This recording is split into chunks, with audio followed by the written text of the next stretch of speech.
Akkam jirtu? Nagaa keessanii? Akkam jirtu? Naguma. Jireenya sindii qabu ijoollee. Amiin. Waa hariidhaan rabbiin isin haa gammachiisu. Amiin. Bismillahirrahmanirrahim. Ilaamii Abeet. nuyi garee atis namaa jedhamnaa. Nama nabbisinaa taa'ee jira. Hin boo'inaa ka maaf boosture? Hin boo'inaa. Mboyina bofu. Mboyina shi.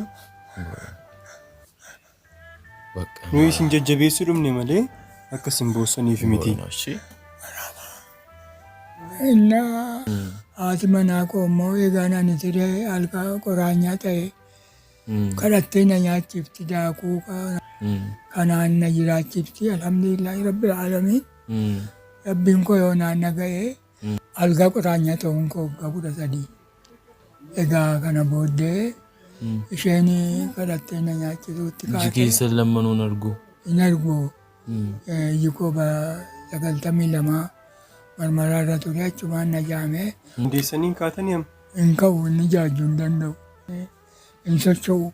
Asumatti isin fiduu nyaatas waan Asumatti barcuma kanarran taa'aa boolii. Isarran taa'aa fincaan.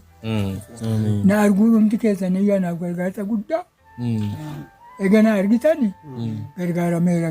Waan nyaatamuun qabdan amma mana keessa? Waan tokko. Zeeroo amma waan baay'ee na yaadachiiftan. Buddeen boqqolloo shirkitii kana waa argatte abbaan fide waatti darbate. Dhaqxee garaftee wanneetti anaa immoo gannaan bu'u. Shiroo daakuu gabaadhaa bitamu kanaani. Gadi peettee akkas gooteetti laatti anaaf gadi kursii na laatti miti waan baay'ee na yaadachiiftan. Kursii ganama akka ibsu gootee na laatti miti. Ani gizee 3 gizee 4 ittiin gaa attamitti ittiin gaa beektu kursii naa ta'eeti inni jen kursii naa laatti misaan naa ta'e raatii naa ta'a. Ani yoon qanii tokko iyyuu midhaan bitee hin daakkanne egaa. Yoon midhaan bitadhee argadhee daakkadheeyyuu waxiinsaa, shunkurtiinsaa, barbareensaa, zayitiinsaa, maalsaa na rakkisaa. Ani immoo obsumaan hin geggeessee waxii kana biteefiin fideen nyaachisa laaftuu ishee.